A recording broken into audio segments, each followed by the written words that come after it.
This is the all recorded sessions. We have Dr. Lamia, Dr. John, and Dr. Ahmed Damati, Dr. Samir Rafla, and very eminent attendees from all over Africa.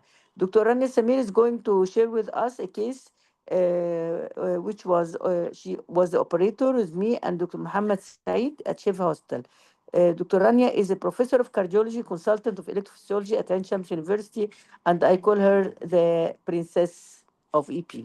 Thank you, Dr. Amirvat, and you are the queen of EP, the EP mother, as we call you. Thank you for the great presentation, and hopefully it will be an interesting case.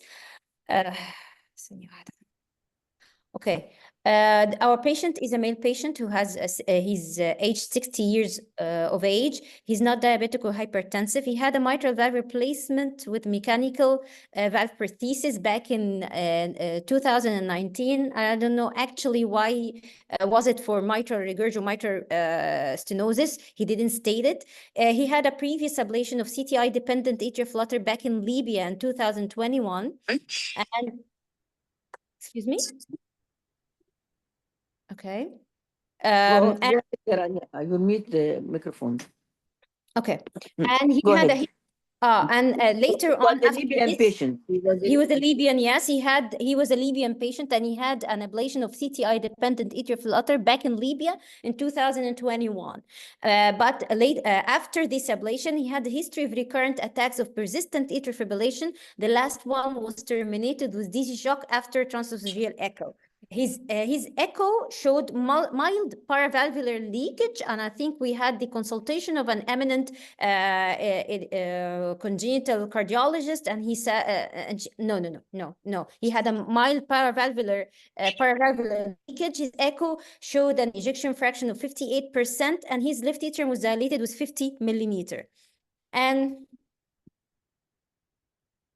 this is his resting ECG. As we can see, he has a resting heart rate of around maybe 65 or something. He had a right bundle branch block and upper normal PR interval. His ECG of persistent atrial fibrillation was not available. I couldn't have it, but I think Dr. Mervat saw it, the ECG of atrial fibrillation. And I think all his ECG after his atrial flutter ablation was atrial fibrillation. There was no ECG documentation of atrial flutter. So the plan was to do catheter ablation of atrial fibrillation, basically pulmonary vein isolation, and we're going to do a voltage map to see if he has a low voltage areas, and with putting in mind we might have other ablation targets depending on the substrate mapping that we're going to do. And of course, we're going to, after PVI isolation, we're going to check for complete CTI conduction block, to make sure that he doesn't have a residual conduction block across the previous ablation of this the cavo-tricuspid isthmus. We did our, I think we went in while the patient was in therapeutic, on therapeutic dose of anticoagulation. His INR, I think we went with INR 2 or 2.5, and we did the procedure under general anesthesia, and we did only a single transeptal, as we can see here in this cine images. This is the cine images or fluoroscopic images of our transeptal puncture in LAO view. We usually do the transeptal puncture with the use of guiding catheter, decapolar catheter in the coronary sinus to mark the mitral annulus, and a quadripolar catheter to mark the position of the Hess. And we usually use a fluoroscopic guidance in LAO view and REO view to guide our transeptal puncture. In this patient, we opted to do only a single transeptal puncture, and we did it under fluoroscopic guidance and TE guidance. And here we can see after we went into the left atrium with the non-deflectable sheath and the smart touch ablation catheter, and we remove and we can see the prosthetic valve is a bileaflet mechanical prosthesis. And here the pentarray, the multi-electrode catheter, it's a pentarray that we used for mapping of the left atrium.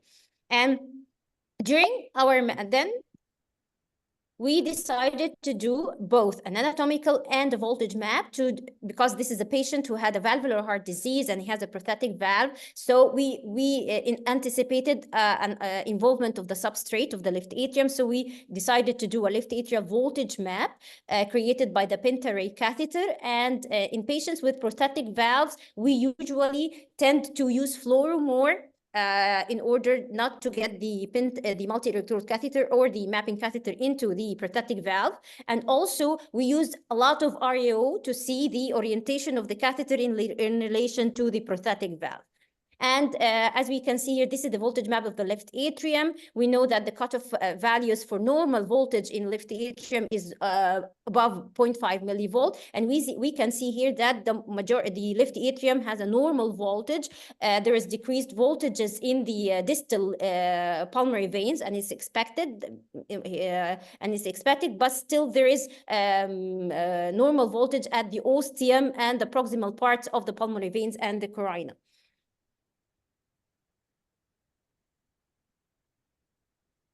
And then during creation of the map, the patient had episodes of sinus bradycardia, so we did most of the map during pacing. We did coronary sinus pacing, and we did the pulmonary vein isolation, as we can see here, using the close protocol. The close protocol with a target with an energy used 50 watt. We use 50 watts anteriorly and posteriorly with a target ablation index 550 anteriorly and to the roof and 450 posteriorly at the posterior wall and the floor.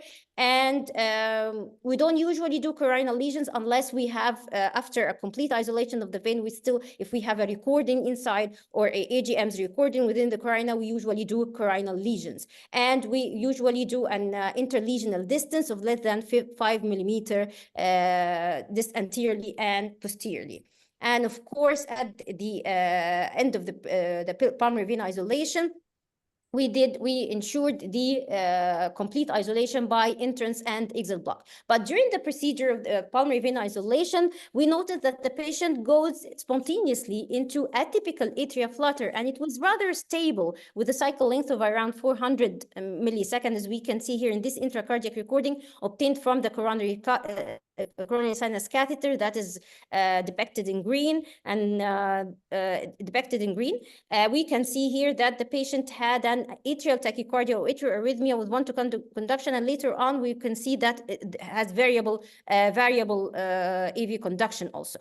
And it spontaneously terminated also all through the procedure. So we decided to do the pulmonary vein isolation first, and then we tackled the atrial flutter. We completed as we can see here in these images, in AP view and RAO view and LA view, we can see that we did complete pulmonary vein isolation, and we ensured, as I told you before, the pulmonary vein isolation using entrance and exit block. And then after we completed the pulmonary vein isolation, we started induction of the atrial flutter. The atrial flutter was easily inducible spontaneously and by atrial programmed electrical stimulation from the coronary sinus. We can see here that we started pacing from the distal coronary sinus, and we can easily induce a stable atrial flutter with a stable cycle length of 490 milliseconds. It's quite slow atrial flutter. Then we decided to map this atypical atrial flutter. At this point, we didn't know, is it coming from the left atrium or the right atrium? And we have a certain protocol we do during mapping of any atypical atrial flutter. We usually do it under general anesthesia using multi-electrode mapping catheter. And this patient, we used the pentaray catheter to do the mapping. The mapping first, before we do the mapping, whatever we're going to do an activation map, we have to localize the chamber of interest. Where's this re-entry circuit? Is it in the right atrium or the left atrium? So we decided to do a targeted entrainment from different sites in the right atrium and left atrium. This is a general rule, and we measure the resulting PPI.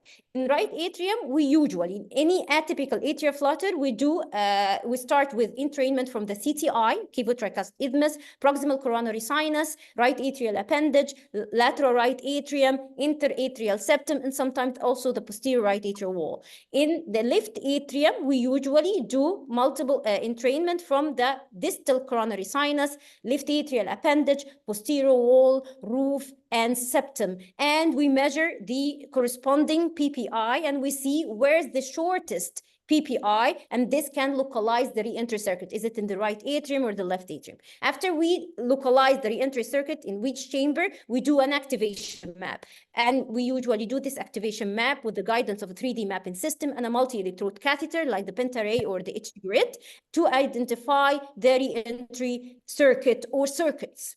And then finally, we localize the ablation targets based on finding interesting EGMs during the activation map and doing targeted entrainment. We usually limit the entrainment. We don't do too much entrainment because too much entrainment during atypical atrial flutter can change your re-entry circuit and change the cycle length or change your atrial flutter to another atrial flutter or can stop the tachycardia altogether and you cannot reinduce it. So we limit the entrainment as much as possible to interest in sites with interest in EGMs in order not to stop the tachycardia or change the tachycardia. In our patient, we did entrainment from different sides of the left atrium because the patient had a mitral valve replacement. So we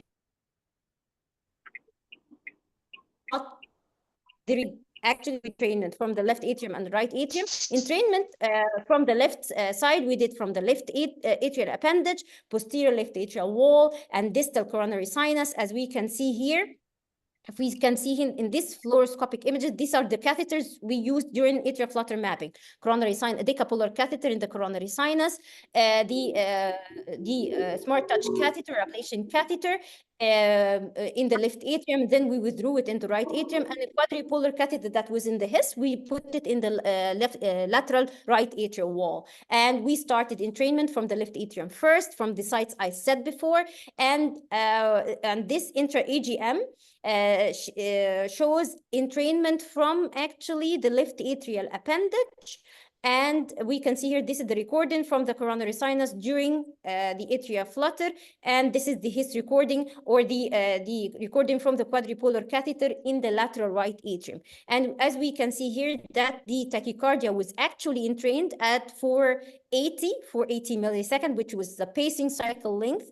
And then after stoppage of the tachycardia, we measured the post-pacing interval, which is the PPI, and it was very long. It was around 100 milliseconds longer than the actual, or 80 milliseconds longer than the actual tachycardia cycle length, which was around 500. So, and we repeated this entrainment from, as I said before, from different sides of left atrium, and all the PPIs were very long. So we decided this is not a left atrium, most probably not a left atrial flutter. We started entrainment from the right atrium. As we can see here, we entrained from the proximal coronary sinus, from the CTI, from the lateral right atrium, and the shortest PPI, as we can see here, from the lateral right atrium. We entrained from the quadripolar catheter that is placed in the right atrium, and we ensured that we are entraining. We can see that the AA interval during pacing was 470 milliseconds, and the PPI after stoppage of the pacing, the PPI after stoppage, the pacing measured around 520 milliseconds, and the tachycardia was almost, as I said before, 500 milliseconds. This means that we have a difference in the PPI to tachycardia cycle only 20 milliseconds. This makes sure that the lateral right atrium is a part of the re-entry circuit, and it's definitely it's a right atrial circuit. So we decided to do an activation map using the Pentaray and a right atrial activation map and voltage map from the right atrium. And this is the map on the left is the activation map, and the map on the right is the voltage map. And as we can see here, if we look at the this bar, the color-coded bar, we can see that we almost mapped the the majority, or more than 95% of the tachycardia cycle length. Okay, and if we look at the voltage map, the voltage map, this tries to localize the areas of low voltage areas or the scar tissue inside the atrium. And in the in atria, the normal voltage, as I said before, takes the violet color, and it's the any voltages above 0.5 millivolt. Any voltage less than 0.1. Someone is writing on my presentation. ازاي مش عارف. Someone is writing on my presentation. I don't know how. I don't know how. ده ايه اي بقى ده. I don't know. So this is the right atrium, and any voltage less than 0.1 millivolt, this is heavy scar and takes the color red. And in any voltage in between is a low voltage areas, but it's not a dense scar. And as we can see here, this is the right atrium in aerial view. This is the SVC, the IVC, the tricuspid annulus. This is the anterolateral wall. Okay, and we can see here, this is a low voltage area or scar tissue spanning the whole length of the posterior part or the most lateral part of the anterolateral wall. Okay, and if we look at the activation or the activation map, the earliest activation takes the color red, as we know, and the latest activation takes the color violet.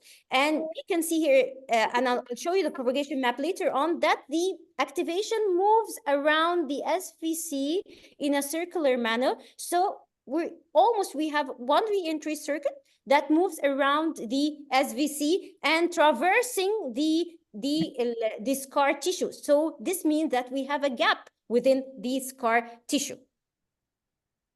And if we look at, this is the propagation map after creating an extended early meets late algorithm. The extended early meets late, this is an algorithm that built in the 3D mapping system that creates white lines across areas that is suspected or presumed to have lines of block. And it usually measures that any two adjacent points, if the difference between them more than the lower limit you set for the extended early meets late, this means it will depict this area as area of double potential or area of block, and it and creates a white line, as we can see here in this map. And this is the propagation map. I will repeat it again.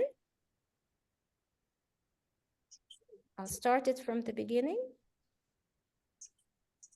I'll wait till it starts from the beginning. Okay, we'll start from the beginning. This is, we can see that activation moves from inside the scar, a gap through the scar, and rotates posteriorly across the posterior wall and abruptly stops. And then activation moves into the septum, and there is another line of block, okay? And the activation across the septum goes from the coronary sinus into the appendage and the anterior wall, and then circulates again. So we have a circuit, a single circuit moves around the SVC, and I believe that there is also participation of the left atrium passive activation through the Bachmann bundle here. It goes into the left atrium and then activates the septum through the proximal coronary sinus, and then activates the rest of the right atrium. That's why the cycle length of the atrial flutter is too long. And we can see here, we have a scar tissue here, and might be a small low voltage area at the septum. So what explains the scar tissue? And here also, sorry, this is also the activation map without the extended early meets late. The sequence of activation moves the same way. We have the activation starts here and moves through this scar and rotates around the SVC between it and the tricuspid annulus, and it moves around, as we can see here.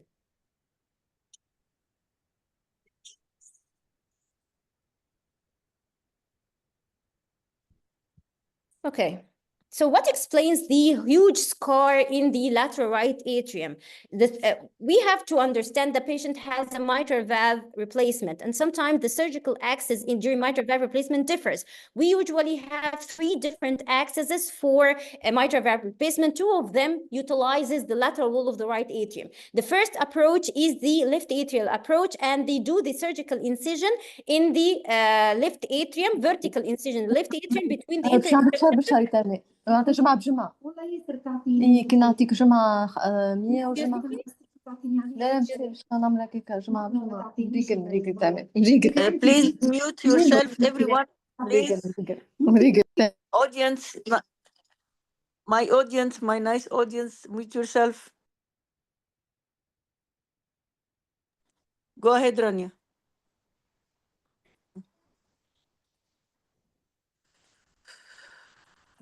You are muted, Rania. Please unmute Oh, Rania. sorry. Okay, I made a mistake. Sorry. I mute myself. Okay. So Yes, the okay. first vertical incision is usually a vertical incision. It's a left atrial axis, and of course, it's in the left atrium, anterior to right, between the interatrial septum and right pulmonary veins. The second axis is utilized the right atrium, and it's the vertical incision that extends through the anterior wall and goes superior transseptal and then to the left atrial dome. So it's a very large incision that takes the whole lateral wall of the right atrium, the superior transseptal, and then the left atrial dome. The third incision, and I think this is what happened in our patient, it's 2 incisions. One, a lateral right atrial incision through the lateral wall, and it's usually parallel to the AV groove, the tricuspid annulus of the AV groove, and then the other incision is it's a transseptal incision or to gain transseptal axis, and it's usually done posterior to the fossa ovalis, the lower junction between the septum and the posterior right atrial wall. And I believe this is what was done in our patient. So we are left with a huge lateral right atrial scar and a small transseptal scar. And we can see that the re-entry circuit was in the right atrium. And when we mapped close to the gap in the scar tissue, we can identify low voltage area, the pink dot, low voltage area that was bounded here and here with double potential here and double potential here, and there was a small gap in the scar tissue that we could record fractionation, very good fractionation. And when we went there and started ablation at this point, from the first RF application, we can terminate a very stable atrial flutter all through the procedure. Then we continued our ablation. We consolidated the lesions more to close the whole gap between the gap in the scar, to close it. And here our ablation lesions closing the gap in the scar. And then after this, we did programmed electrical stimulation and pacing from the atrium, from different sides of the atrium, trying to induce the tachycardia. After we did our ablation, there was no inducibility of any type of atrial flutter, even with drug provocation. And before going out, we confirmed that the patient has a complete bidirectional isthmus block across his the previous ablation line. There was no post-procedure complication. The follow-up after 3 months, there was no recurrence of any arrhythmias. The take-home message is atrial fibrillation catheter ablation in patients with valve prosthesis is feasible, safe, and effective with proper selection of patients and pre-procedural planning. Patients with mitral valve replacement can develop right atrial atypical atrial flutter due to atriotomy scars in the right atrium. We have to revise their approach, their surgical approach. Thorough activation mapping using multi-electrode catheter with targeted entrainment mapping are the key tools for successful ablation in atrial flutter. Thank you. Thank you very much, Dr. Rania. This is